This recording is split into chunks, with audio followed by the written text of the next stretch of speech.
queridos, nós temos a alegria e a responsabilidade de pregar num tema que é tão importante, mas que é tão negligenciado, esquecido nos dias de hoje, na maioria das igrejas dita como evangélica. O tema que é proposto no aniversário da igreja, não há outro evangelho, celebrando a suficiência da graça de Deus. E é sobre isso que eu quero compartilhar com os irmãos nessa manhã. Nós estamos às portas de fazer 500 anos da Reforma Protestante. Esse ano a Reforma faz aniversário. E nós estamos percebendo que vivemos um tempo onde é necessário uma reforma.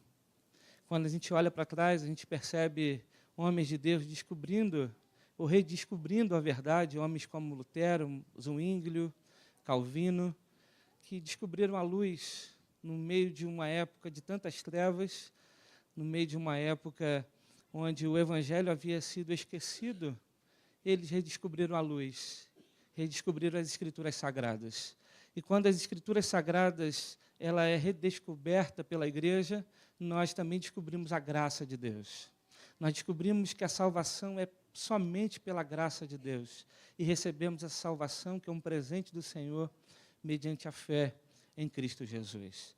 Esse Evangelho, ele, por muito tempo, pela Idade Média, pela Idade das Trevas, ele ficou esquecido. E talvez isso aconteceu por conta de um grande erro, ou, aliás, um pequeno erro, mas que se tornou grande, um erro que a gente chama em teologia do maior erro gramatical da história. Um homem chamado Jerônimo, na tradução da Bíblia, do original para o latim, uma tradução conhecida como Vulgata Latina, ele traduziu a palavra justificado para a expressão tornar-se justo. E, a partir disso, a igreja romana, a igreja cristã da época, formulou um processo sofisticado, um processo sacramental, um processo de justificação do homem. O homem não mais era justificado por uma decisão de Deus, por um ato de Deus, mas o homem passa a ser justificado à medida que o ser humano começa a experimentar meios de graça. Por isso, o homem precisava passar pelos sacramentos da igreja para que, então, ele se tornasse justo ou se tornasse justificado. E, a partir disso, a igreja começa a colocar outros elementos no seu formato. E, quando a gente chega no final ali da Idade Média, a gente observa sendo incluído na igreja as indulgências, que era uma forma de minimizar a penitência. Então, o homem precisava comprar para que ele não pagasse pelos seus pecados, ele precisava pagar o céu, ele precisava pagar para que ele entrasse no reino de Deus. A igreja ela usava como argumento a interpretação de Mateus capítulo 19, verso 19, aquele texto que Jesus diz que ele entregava à igreja as chaves do reino de Deus. E com essa prerrogativa, a igreja, como tinha a chave do reino de Deus, ela estabelecia o preço, então, pelo qual as pessoas deveriam pagar para entrar no reino de Deus. E aí, então, a gente viu a igreja entrando num momento muito caótico, mas louvado seja Deus, homens descobriram as Escrituras Sagradas, alguns homens descobriram a luz e eles voltaram à forma. Por isso, reforma. Reforma nada mais é do que a volta à forma, o retrocesso à forma. Aqueles homens voltaram à forma das Escrituras Sagradas. Aqueles homens descobriram a graça de Deus. Por isso, meus irmãos, é mais do que necessário que a gente lembre do slogan da reforma, quando diz Ecclesia reformata et semper reformando est, que significa igreja reformada sempre se reformando, ou igreja reformada sempre sendo reformada. O que significa isso? Nós precisamos sempre voltar à forma, porque o ser humano, por conta da inclinação do seu pecado, por conta do seu coração, que constantemente se rebela contra Deus, ele se afasta do seu Criador, ele se afasta da palavra de Deus. Por isso, a igreja de Jesus precisa voltar à forma, sempre voltar à forma, reforma. Nós precisamos de uma nova reforma, porque a igreja evangélica, que tem como herança a reforma protestante, tem se desviado da verdade, tem se desviado dessa mensagem que a salvação é apenas pela graça de Deus, que a graça de Deus é suficiente. E nós estamos observando que nos nossos dias muitas coisas estão entrando no meio da igreja, porque o falso evangelho alcançou os púlpitos, alcançou os pastores, o falso evangelho tem alcançado as igrejas tidas como evangélica. Hoje a salvação não é mais pela graça, nós precisamos fazer alguma coisa. Um homem precisa passar pelas campanhas, pelo culto de libertação, um homem precisa comprar a rosa ungida, ele precisa acreditar no copo d'água que cura. Um homem, hoje em dia, ele precisa ir para sexta-feira para o culto do descarrego. Hoje em dia, um homem precisa fazer muita coisa para que ele possa, então, agradar o seu Deus e receber recompensas do seu Deus. Hoje nós compramos o céu, nós compramos a prosperidade, nós compramos as bênçãos do Senhor com o nosso dízimo, com o nosso trízimo, com a nossa oferta, porque a igreja cristã hoje vive desconhecendo a verdade do Evangelho, que nos ensina que a graça de Deus ela é suficiente para a nossa salvação. E é sobre isso, então, que eu quero conversar com os irmãos nessa manhã. Eu quero convidar você a abrir a Bíblia em Romanos, capítulo 3, versos 19 a 31. Eu quero tentar, nessa manhã, explicar, à luz das Escrituras Sagradas, o porquê a graça de Deus é suficiente. Abra sua Bíblia em Romanos, capítulo 3, verso 19 a 31.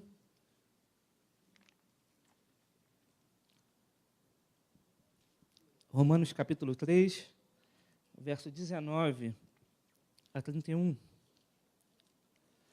Quando você abrir, diz amém. E mantenha a Bíblia aberta, irmãos. Romanos 3, verso 19 a 31. Diz assim a palavra do Senhor: sabemos que tudo que a lei diz, o diz àqueles que estão debaixo dela, para que toda a boca se cale e todo mundo esteja sob o juízo de Deus. Portanto, ninguém será declarado justo diante dele, baseando-se na obediência à lei. Pois é mediante a lei que nos tornamos plenamente conscientes do pecado. Mas agora se manifestou uma justiça que provém de Deus, independente da lei, da qual testemunham a lei e os profetas. Justiça de Deus mediante a fé em Jesus Cristo para todos os que creem. Não há distinção, pois todos pecaram e estão destituídos da glória de Deus, sendo justificados gratuitamente por sua graça, por meio da redenção que há em Cristo Jesus. Deus ofereceu como sacrifício para a propiciação mediante a fé pelo seu sangue, demonstrando a sua justiça. Em sua tolerância, havia deixado impunes os pecados anteriormente cometidos, mas no presente demonstrou sua justiça, a fim de ser justo e justificador daquele que tem fé em Jesus. Onde está, então, o motivo de vanglória? É excluído. Baseado em que princípio? No da obediência à lei? Não, mas no princípio da fé, pois sustentamos que o homem é justificado pela fé, independente da obediência à lei. Deus é Deus apenas dos judeus? Ele não é também o Deus dos gentios? Sim, dos gentios também, visto que existe um só Deus que pela fé justificará os circuncisos e os incircuncisos. Anulamos, então, a lei pela fé? De maneira nenhuma. Ao contrário, confirmamos a lei. Amém? Mantenha sua Bíblia aberta, vamos orar. Pai, nós te agradecemos, Senhor, e te pedimos que nessa hora o teu evangelho fale aos nossos corações. Que a tua palavra, Deus, nos traga a memória, nos lembre, ó Deus, o evangelho que é baseado na graça somente. Que possamos viver por essa verdade, Senhor. Que a tua igreja traga ao coração, ó Deus, dia após dia, esta verdade, para que não seja induzida e conduzida, Deus, ao erro, ao falso evangelho e tantas outras mensagens que não são de Deus e que têm enganado muitas pessoas. Ó Pai, nós te louvamos, Senhor, porque o Senhor tem nos dado, Deus, o privilégio de ouvir a tua palavra. O Senhor tem nos dado o privilégio, Deus, de conhecer a tua palavra, Deus, que ela faça sentido em nossos corações e que ela possa conduzir as nossas vidas. É o que nós pedimos, meu Pai, em nome de Jesus. Amém. Amém. Meus irmãos, o apóstolo Paulo escreve essa carta de Romanos para a igreja que ele não conhecia ainda. E o apóstolo Paulo, então, tenta, em uma carta, explicar como funcionava a salvação, como processava a graça de Deus. E o apóstolo Paulo, então, usa o primeiro, segundo e o terceiro capítulo de Romanos para mostrar e para provar que todo ser humano, seja judeu ou seja gentil, seja circunciso ou incircunciso, seja aquele que recebeu a lei ou não recebeu a lei, todo ser humano está debaixo do pecado e, portanto, debaixo do juízo de Deus.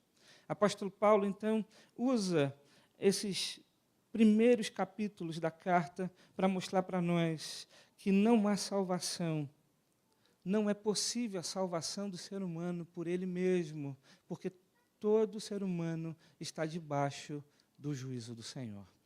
Ele diz, então, que o homem é desculpável. Se a gente ler Romanos capítulo 1, verso 18 a 20, a gente vai ver que a Bíblia diz assim: portanto, a ira de Deus é revelada do céu contra toda impiedade e injustiça dos homens, que suprime a verdade pela injustiça, pois o que Deus se pode conhecer é manifesto entre eles, porque Deus lhes manifestou. Pois desde a criação do mundo, os atributos invisíveis de Deus, seu eterno poder e sua natureza divina, têm sido vistos claramente, sendo compreendidos por meio das coisas criadas, de forma que tais homens são indesculpáveis. Apóstolo Paulo, então, diz que o homem é indesculpável, porque os atributos de Deus são conhecidos plenamente pela criação. Isso torna-se um homem indesculpável diante de Deus. E aí a pergunta que a gente faz sempre é: mas será que o homem é indesculpável, mesmo ele não ter conhecido o Evangelho, mesmo ele não ter conhecido a lei de Deus? A gente sempre recebe perguntas assim.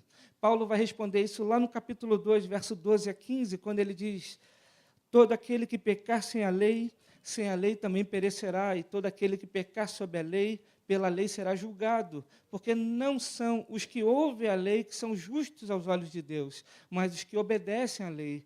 Estes serão declarados justos. De fato, quando os gentios que não têm a lei praticam naturalmente o que ela ordena, tornam-se lei para si mesmos, embora não possuam a lei, pois mostram que as exigências da lei estão gravadas em seus corações. Disso dão testemunho também a consciência e os pensamentos deles, ora acusando-os, ora defendendo-os. Apóstolo Paulo, então, diz que mesmo aqueles que não receberam a lei de Deus, eles têm uma lei gravada em seu coração, eles têm a consciência e precisam ter a consciência do Criador. Então, há uma lei registrada na mente e no coração das pessoas que não receberam a lei de Deus. Portanto, também são indesculpáveis. E qual é a conclusão que o apóstolo Paulo traz? Está lá no verso 9 a 20, ele vai dizer: que concluiremos então? Estamos em posição de vantagem? Não, já demonstramos que tanto judeus quanto gentios estão debaixo do pecado. Como está escrito, não há nenhum justo, nenhum sequer. Não há ninguém que entenda, ninguém que busque a Deus. Todos se desviaram, tornaram-se juntamente inúteis. Não há ninguém que faça o bem, não há nenhum sequer. Suas gargantas são um túmulo aberto, com suas línguas enganam. Veneno de serpentes estão em seus lábios. Suas bocas estão cheias de maldição e amargura. Seus pés são ágeis para derramar sangue. Ruína e desgraça marcam seus caminhos e não conhecem o caminho da paz. Aos seus olhos é inútil temer a Deus. Sabemos que tudo que a lei diz, o diz àqueles que estão debaixo dela, para que toda a boca se cale e todo mundo esteja sob o juízo de Deus. Portanto, ninguém será declarado justo diante dele, baseando-se na obediência à lei, pois é mediante a lei que nos tornamos plenamente conscientes do pecado. Paulo, então, conclui que todo ser humano está debaixo do juízo de Deus, que não é possível que ninguém seja salvo por si mesmo, não é por aquilo que fazemos, não é pela obediência à lei, não são pelas nossas obras, não é pelas nossas virtudes. Ninguém consegue ser salvo por si mesmo e ninguém consegue salvar a outro. Todos nós estamos debaixo do juízo de Deus. E por que Paulo traz esse argumento? Porque o próprio Senhor Jesus disse para nós que o pecado não é apenas uma ação, mas o pecado nasce dentro do nosso próprio coração. O pecado, nós não somos pecadores apenas porque pecamos, mas pecamos porque somos pecadores. A nossa natureza é uma natureza em rebeldia contra Deus. Jesus vai dizer isso lá em Marcos, capítulo 7, verso 21 a 23, quando ele diz: pois do interior do coração dos homens vêm os maus pensamentos, as imoralidades sexuais, os roubos, os homicídios, os adultérios, as cobiças, a maldade, o engano, a devassidão, a inveja, a calúnia, a arrogância e a insensatez. Todos esses males vêm de dentro e também tornam um homem impuro. É impossível, meus irmãos, algum homem ser salvo por ele mesmo, porque dentro do coração do homem é que nasce o pecado. E aí, querido, a gente começa a chegar, então, à conclusão: se eu não posso ser salvo por mim mesmo e não há nada que eu faça para ser salvo, como então um homem pode ser salvo? Se é impossível para o homem, como o homem então pode ser salvo? Jesus vai responder isso num diálogo que ele tem com o jovem rico. Os irmãos devem conhecer a passagem. O jovem rico se aproxima de Jesus e diz: bom mestre, o que eu posso fazer para herdar a vida eterna? E Jesus diz para ele: obedeça os mandamentos. Ele diz: ah, Senhor, esses mandamentos eu obedeço desde criança. Não matarás, não roubarás, não furtarás. Aí Jesus vira para ele e diz: muito bem, então pega tudo que você tem, vende, dá aos pobres e me siga. Aí o texto diz que o jovem sai entristecido e vai embora. Por que isso acontece? Porque aquele jovem, embora não matasse, não roubasse, embora obedecesse os mandamentos que estavam relacionados com o próximo, ele quebra o seu primeiro mandamento. Ele quebra o mandamento de não amar a Deus de todo o seu coração, de toda a sua alma, de todo o seu entendimento. O problema não é a riqueza. O problema é que aquele jovem tinha o seu coração na riqueza, ao ponto de não conseguir abrir mão dela, demonstrando que a sua riqueza era o seu próprio Deus. Então aquele jovem sai triste e os discípulos têm um questionamento. E qual o questionamento dos discípulos? Como pode, então, se esse jovem que é rico, ele não consegue ser salvo, como então alguém pode ser salvo? Porque na cabeça do judeu, na cabeça dos discípulos daquela época, e é muito parecida com a cabeça de muitos evangélicos hoje, a ideia é o seguinte: se o reconhecimento que aquele homem é um homem de Deus acontece porque ele é próspero. Então, se ele é rico porque Deus o abençoou.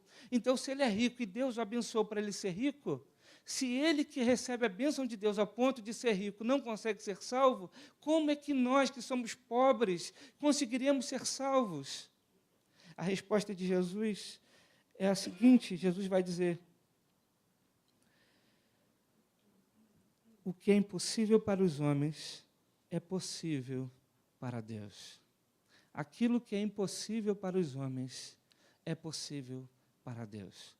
Apóstolo Paulo, então, gasta primeiro, segundo e terceiro capítulo de Romanos para provar que o homem é impossível ser salvo por ele mesmo. Queridos, o que isso significa para nós? Pensa comigo numa coisa. Imagina se nós estamos numa palestra, num hospital. Aliás, eu assisti uma palestra dessas esses dias, lá no Hospital São Paulo, em Muriaé. Imagina, a gente está numa palestra no hospital e um médico está falando sobre o câncer. E aí ele está dizendo o seguinte: olha, quem tem esse tipo de câncer raro, ele tem esse tipo de sintoma. Ele tem febre, começa a perder peso e cabelo rapidamente. Dizem que o pastor Flávio vai perder cabelo, né? Mas não é esse tipo de perda que a gente está falando. Pelo menos ele vai ficar cabelo branco, né? Porque não tem porque pinta, né? Mas pensa comigo, aqui. Então, você está no hospital, está ouvindo a palestra dizendo, o câncer, esse câncer raríssimo, os sintomas são perda de peso, perda de cabelo, febre alta, dificuldade física, e você começa a escutar esses sintomas todos, e de repente você está ali na palestra e começa a perceber o seguinte: caramba, eu tenho isso tudo que o médico está dizendo. Não é possível, será que eu tenho essa doença? O que vai acontecer com você? Eu vou te dizer, a primeira coisa, vai bater um desespero, o medo vai tomar o teu coração. E a segunda coisa, o que você vai fazer? Vai acabar a palestra, você vai correr no médico e vai dizer, doutor, eu estou tendo isso tudo que você está dizendo. E agora, o que eu faço? Queridos, o Evangelho quer dizer para nós o seguinte, o que Paulo está querendo apresentar para nós e o que o Evangelho apresenta para nós é, nós estamos numa condição de perdição, nós estamos perdidos. Quando o Evangelho mostra que nós não conseguimos ser salvos por nós mesmos, isso precisa gerar no nosso coração primeiro um desespero. E agora, o que será da minha vida? Como eu posso, então, ser salvo? Então, a mensagem do Evangelho não é venha para Jesus e pare de sofrer. Venha para Jesus que o seu problema vai estar acabado. Essa mensagem tabajara, né? Seus problemas acabaram. Venha para Jesus, está tudo certo. Essa coisa de dizer, olha, Jesus vai fazer isso na sua vida, vai fazer aquilo. Não, a mensagem do Evangelho precisa trazer desespero ao nosso coração, porque todos nós, todo ser humano está debaixo do juízo de Deus. Paulo queria trazer esse desespero ao coração dos romanos. E depois, então, de refletir, e agora? O que será? Como eu posso ser salvo? Paulo vai responder isso a partir do verso 21, porque ele começa o verso 21 dizendo, mas agora se manifestou uma justiça que provém de Deus, independente da lei, da qual testemunham a lei e os profetas, justiça de Deus mediante a fé em Jesus Cristo para todos os que creem, não há distinção, pois todos pecaram, estão destituídos da glória de Deus, sendo justificados gratuitamente por sua graça, por meio da redenção que há em Cristo Jesus. O que Paulo então está dizendo? Mas agora se manifestou uma justiça. O que significa esse mais agora? Paulo está dizendo, vocês estavam perdidos, mas agora há uma solução. Vocês eram cegos, mas agora há visão. Vocês estavam perdidos nos seus delitos e pecados, mas Deus estabeleceu uma justiça que não depende da lei, não depende da obediência à lei, mas que é testemunhada pela lei e os profetas, uma justiça que provém do próprio Deus. Há uma solução, e a solução está nas mãos do Senhor. Por isso, mais agora de Paulo aqui é tão importante, porque Paulo está dizendo, mas agora a salvação, e essa salvação está em Cristo Jesus.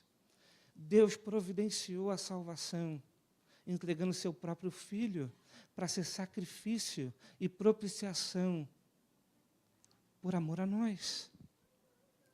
Há uma salvação, e essa salvação está nas mãos de Deus, e Ele entregou essa salvação quando entregou seu Filho para morrer por nós na cruz. O que Paulo está dizendo é que Deus providenciou uma justiça, e agora essa justiça é revelada em Cristo Jesus. E essa justiça, ela está à disposição de todos os que creem. Porque Paulo diz, pois todos pecaram e estão destituídos da glória de Deus. Quem são todos que pecaram? Todos. Como Paulo diz, judeus e gentios, todos pecaram. Seja aquele que recebeu a lei, seja aquele que não recebeu a lei, todos pecaram. Então, essa justiça está disponível a todos os que creem, seja judeus, seja gentios, seja aqueles que receberam a lei, seja aqueles que não receberam a lei. Todos têm condições de serem salvos quando estes creem em Cristo Jesus. Essa é a justiça que agora está à disposição de todos que creem. Essa salvação, então, Paulo vai dizer, é somente pela graça, porque o verso 24 diz, sendo justificados gratuitamente por sua graça, por meio da redenção que há em Cristo Jesus. Sendo justificados gratuitamente por sua graça. Os irmãos conseguem compreender esse verso? Sendo justificados gratuitamente por sua graça. O que Paulo está dizendo é que a justificação é uma obra de graça, é um presente da graça de Deus para nós, por meio da redenção em Cristo Jesus. O que Paulo está querendo dizer é, para vocês não custou nada, mas teve um preço. E o preço foi pago por Cristo Jesus na cruz. Vocês não precisam pagar absolutamente nada, porque a salvação foi paga em Cristo Jesus. O que Paulo está dizendo é que a ira de Deus, porque todos nós estávamos debaixo da justiça de Deus, debaixo do julgamento de Deus, a ira de Deus é aplacada naquilo que Cristo Jesus fez por nós. Não é um Deus irado que vira um Deus amoroso. Não, é um Deus amoroso que está virado contra o pecado. Porque Deus é santo e justo, mas é um Deus de amor. E Deus providenciou a salvação por ser um Deus de amor. Mas Ele não poderia passar a mão na cabeça da humanidade. Por isso Ele entrega seu Filho, para aplacar sua própria ira e agora se tornar propício a cada um de nós. Deus agora é favorável. Se Deus é por nós, quem será contra nós? Por isso, meus irmãos, a salvação é pela graça somente. Graça é suficiente. Nós não precisamos fazer mais absolutamente nada. Nós recebemos esse presente pela fé. E o que é fé? É uma mão vazia que recebe um presente. É pela fé que a gente recebe esse presente. E aí, queridos, a gente precisa entender que isso só foi possível porque a justiça de Cristo foi imputada a nós. A obediência perfeita de Cristo foi imputada a nós, pois o inocente Jesus morreu em nosso lugar. Como disse Lutero, portanto, meu querido irmão, aprenda Cristo e o aprenda crucificado. Aprenda a orar a Ele, perdendo toda a esperança em si mesmo, e diga: Tu, Senhor Jesus, é minha justiça, eu sou o teu pecado. Tomaste em ti mesmo o que não eras e deste-me o que não sou. Por um lado, Cristo morre por causa do nosso pecado. Por outro, quando cremos em Jesus, a sua perfeita vida de obediência e retidão é colocada sobre nós. Então, meus irmãos, prestem atenção. A salvação é por aquilo que Cristo fez por nós. E nós precisamos crer nessa verdade. Sabe, às vezes nós entramos em algumas crises quando nós pecamos, e às vezes é muito influenciado por um evangelho que diz que a gente precisa sempre fazer alguma coisa para sermos salvos. E quando a gente entra em crise, a gente fica duvidando da nossa salvação. Não porque deixamos de crer em Jesus como aquele que morreu por nós na cruz, mas porque pensamos que precisamos fazer algo para sermos salvos. E essa crise é resolvida quando nós olhamos para o espelho. Quando você olhar para o espelho, presta atenção numa coisa. Quando você olhar no espelho e você vê a sua imagem no espelho, quando você olhar no espelho da sua reflexão e você vê a sua imagem, e você pensar: eu ainda preciso fazer alguma coisa, eu não consegui fazer aquilo, eu preciso melhorar nisso, eu preciso fazer aquilo para que eu possa ser salvo, você ainda não compreendeu a graça de Deus. Quando você olhar para o espelho, você precisa ver a imagem de Cristo Jesus. É a imagem de Jesus que está sobre você. Porque quando Deus olha para você, Ele olha o sacrifício de Cristo sobre você. O sangue de Jesus te lavou. O sangue de Jesus te purificou. Por isso, querido, você é salvo por aquilo que Cristo fez por você. Por isso o texto lá de João diz que quando nós pecarmos, nós temos um advogado e ele é fiel e justo para nos perdoar. Não é isso que o texto diz? Eu te pergunto, ele é fiel e justo ao quê? Já parou para pensar? Ele é fiel e justo ao quê? Ao sacrifício do seu próprio filho. Ele é fiel e justo ao sacrifício. Deus, então, perdoa os nossos pecados, porque os nossos pecados foi pago por Cristo Jesus naquela cruz. E a igreja, então, precisa viver essa verdade. Nós precisamos experimentar essa verdade precisa mudar o nosso coração e a nossa forma de lidar com Deus, de lidar com a igreja. Porque quando a gente compreende essa verdade, a gente precisa fazer celebração a Deus, cultuar a Deus e sair para pregar esse evangelho. Porque a verdade do evangelho precisa queimar o nosso coração. Porque as pessoas estão enganadas lá fora. E nós precisamos pregar um evangelho que diz a salvação está naquilo que Cristo Jesus fez por nós. Nós temos a mensagem do Cristo crucificado. E nós precisamos pregar essa mensagem. Paulo, então, vai explicar, a partir do verso 25, o porquê a salvação é pela graça somente. E ele vai dizer, verso 25 e 26, Deus ofereceu como sacrifício para propiciação, mediante a fé, pelo seu sangue demonstrando a sua justiça, em sua tolerância, havia deixado impunes os pecados anteriormente cometidos. O que Paulo está dizendo aqui? Paulo está dizendo que a salvação é pela graça somente, porque Deus ofereceu Cristo como sacrifício para a propiciação. Por que a salvação é pela graça somente? Porque Deus ofereceu Cristo como sacrifício para a propiciação. E aí ele vai dizer no verso 25, ele vai dizer, pois todos pecaram, verso 25, em sua tolerância havia deixado impunes os pecados anteriormente cometidos. Você já parou para pensar nesse verso? Por que o texto diz que Deus, em sua tolerância, deixou os pecados anteriormente sem punição?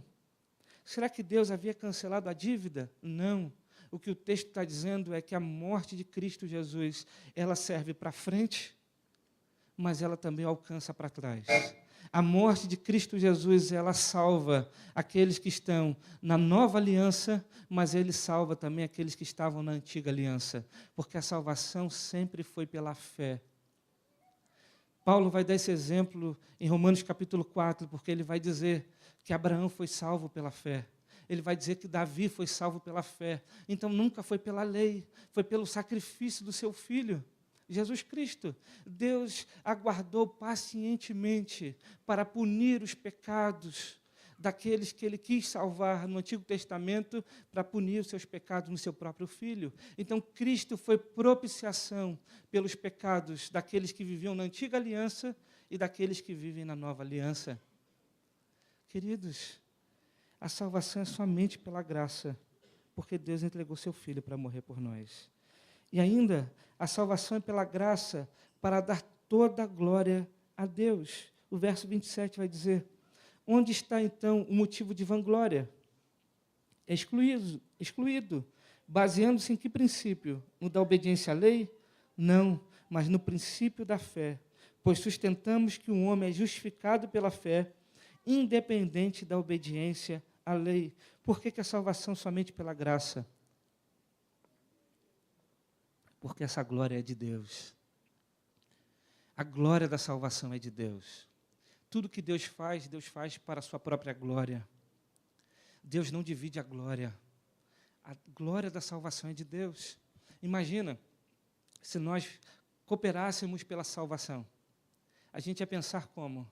Não, eu fui salvo. A gente ia chegar diante do tribunal de Deus e aí Deus ia perguntar para nós, por que você está aqui? Por que você merece a salvação? A gente ia dizer para Deus o seguinte, Senhor, porque eu fui para a igreja todos os domingos. Senhor, porque eu fiz de tudo para obedecer a Tua palavra. Senhor, porque eu fui o melhor pai do mundo. Senhor, porque eu fui o melhor marido. Senhor, ninguém evangelizou mais do que eu. Senhor, eu abri mão de todas as riquezas e dividi com os pobres.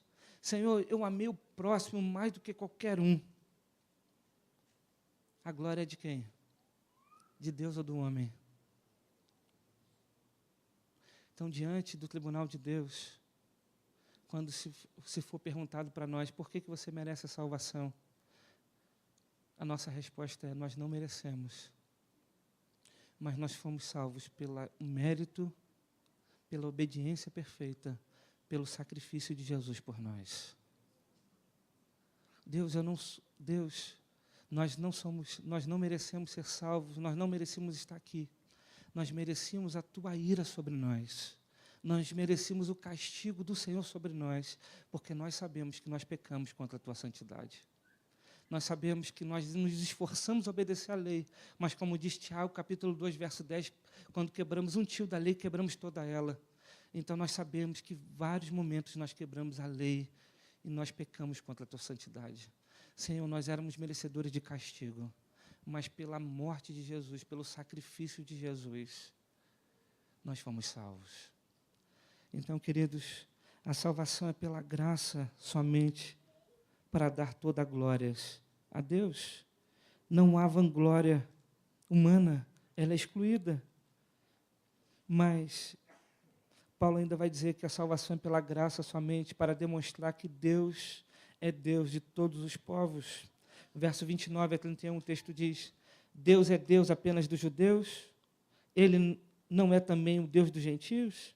Sim, dos gentios também, visto que existe um só Deus que pela fé justificará os circuncisos e os incircuncisos. Anulamos então a lei pela fé? De maneira nenhuma. Ao contrário, confirmamos a lei. Deus é Deus apenas dos judeus? Não. Deus também é Deus dos gentios. Paulo está dizendo para os romanos o seguinte: Deus também é Deus dos romanos. E a Bíblia diz para nós que Deus também é Deus dos brasileiros. Porque Deus é Deus de todos aqueles que são salvos pela graça, mediante a fé. Eu queria que a gente pensasse nisso hoje. Que nós pensássemos sobre esta verdade agora pela manhã. Talvez você ainda tenha na sua mente que você precisa fazer algo para ser salvo. Eu quero dizer para você que a salvação é um presente de Deus. É pela graça do Senhor. E que você precisa crer naquilo que Jesus Cristo fez por você. E todas as vezes que você tiver dúvida da sua salvação, que você olhe para a cruz. Todas as vezes que você pôr em dúvida aquilo que Deus fez por você, olhe para a cruz. Porque é na cruz que está a garantia da nossa salvação. Eu quero encerrar essa palavra pela manhã com duas frases que eu considero importantes. Uma de Agostinho, ele vai dizer o seguinte: esse artigo é a cidadela e o principal baluarte de toda a doutrina da religião cristã.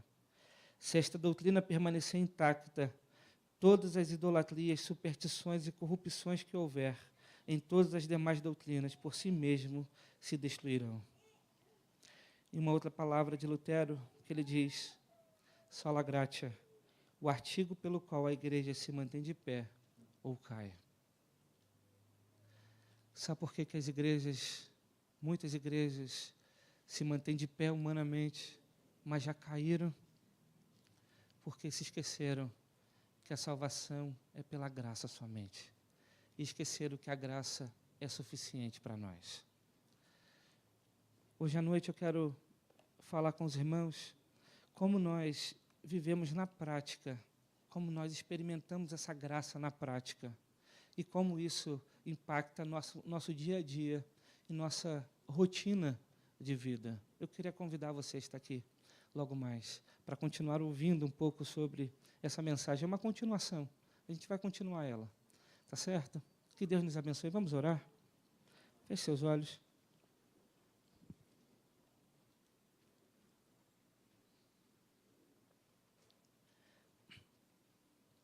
Senhor, nós te agradecemos pela Tua palavra, Senhor. Nós te louvamos, meu Pai, porque a Tua palavra nos traz à memória aquilo que o Senhor fez por nós. Ó Deus, o Senhor amou tanto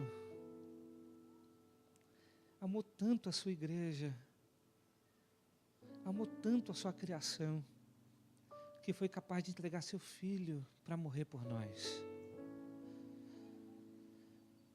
Ó Deus, e nós te louvamos por isso, porque essa graça um dia nos alcançou, e por ela, Deus, nós cremos que somos salvos, porque é impossível para nós, não há nada que podemos fazer, Senhor,